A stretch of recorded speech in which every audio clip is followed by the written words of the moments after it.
The turbulence of the Trump administration has left a slew of former appointees and officials in its wake.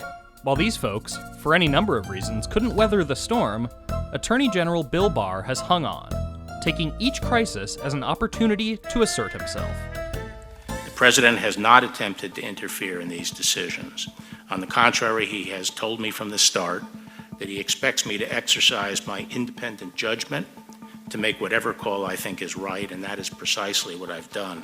He saw an opportunity to come back into a position where he would have a lot of power, a lot of sway within a chaotic administration. He had an agenda that he wanted to carry forward from his time as previous Attorney General.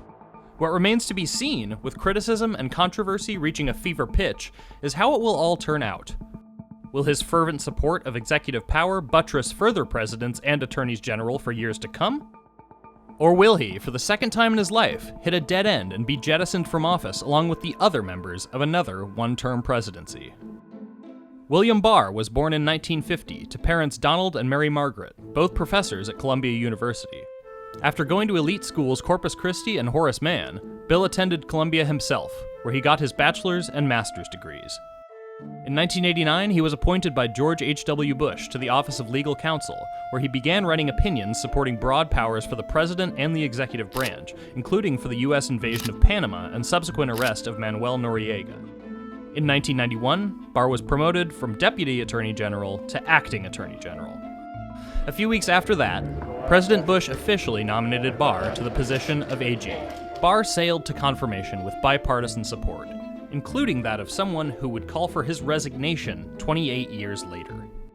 But I personally like you. I think you're a heck of an honorable guy. I think you're someone I can work with, and you've demonstrated that.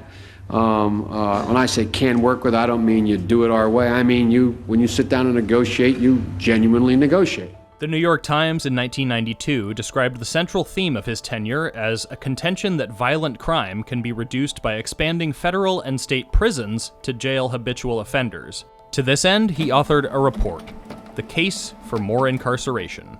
A study in 1999 called it overly simplistic, and a University of Minnesota criminologist has said its data is deceptively presented. However, Barr is far from the only public servant responsible for the growth in incarceration. Since his time in office, the U.S. prison population has about doubled, and the U.S. has the most incarcerated people of any country in the world. After finishing his first run as Attorney General, he spent 2.5 decades in the private sector, working for a phone company that you may have heard of. Can you hear me now? Good. He worked for Verizon and its predecessor company, GTE, where he was general counsel, and he spent about 15 years at those companies as they effectively consolidated the telecommunications industry. He is fairly unique for an attorney general because he came to the job with a pretty extensive background in corporate America. Cut to early 2019. After driving Jeff Sessions out as Attorney General, and the Mueller investigation soon coming to a conclusion, Trump figured he could use a strong advocate. I think that the probe is a disaster for our country. When Trump fired Sessions, there was a small group of establishment conservatives, establishment Republicans, who took it upon themselves to go and find somebody who could be an acceptable Attorney General. Barr had already gotten on the radar of Trump in the White House because he wrote an unsolicited letter criticizing the Mueller investigation well before he was considered to be, for the Attorney General position. But why, decades later, did he want the AG job again? I'm almost 70 years old. I was almost 70 years old and slipping happily into retirement. I had nothing to prove, and I had no desire to return to government.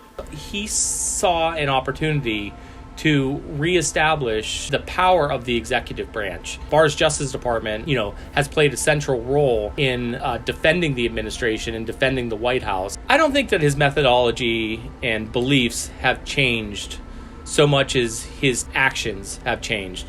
Under the Bush administration in the early 90s, there was much more of an institutional framework and a policymaking framework under which Barr operated and was constrained. Trains kind of ran on time. Under the Trump administration, a lot of that has disintegrated. It's a lot of chaos, and now he has much more leeway in terms of what he can do.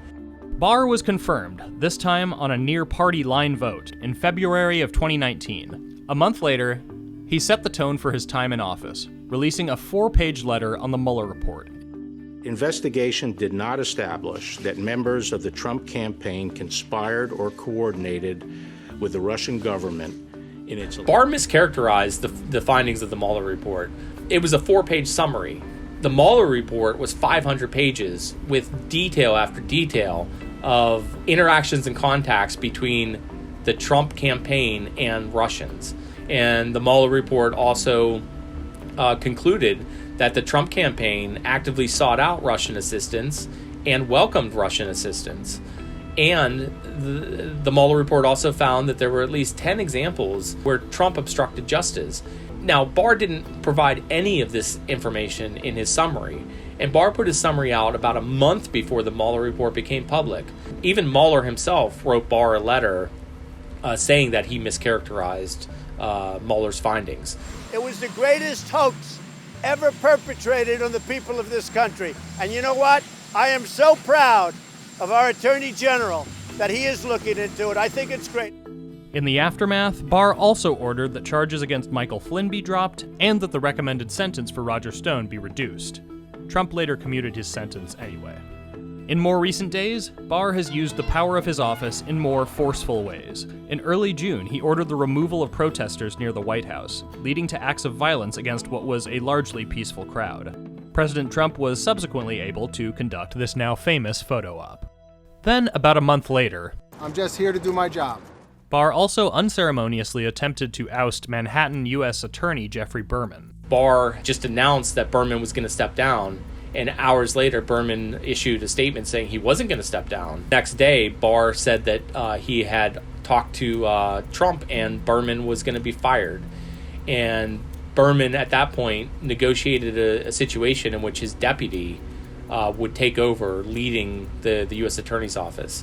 The reason why this is so controversial is because that U.S. Attorney's Office has been investigating actions by Trump and actions by Trump's associates. As we look to the future, Barr looks to make more waves that benefit the man who appointed him. One of the more amusing aspects of modern progressive polemic is their breathless attacks on the unitary executive theory. Immediately after President Trump won election, opponents inaugurated what they called the resistance. And they rallied around an explicit strategy of using every tool and maneuver to sabotage the functioning of the executive branch and his administration.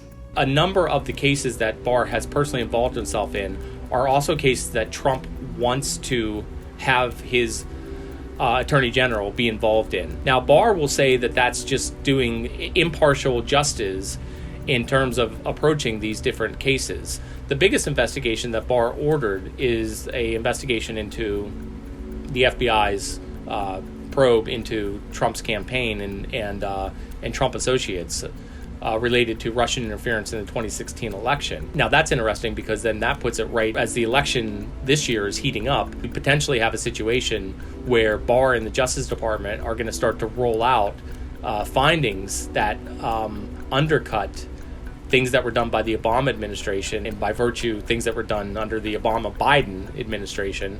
And it'll be stuff that Trump and his conservative allies most likely will seize on and use to their advantage.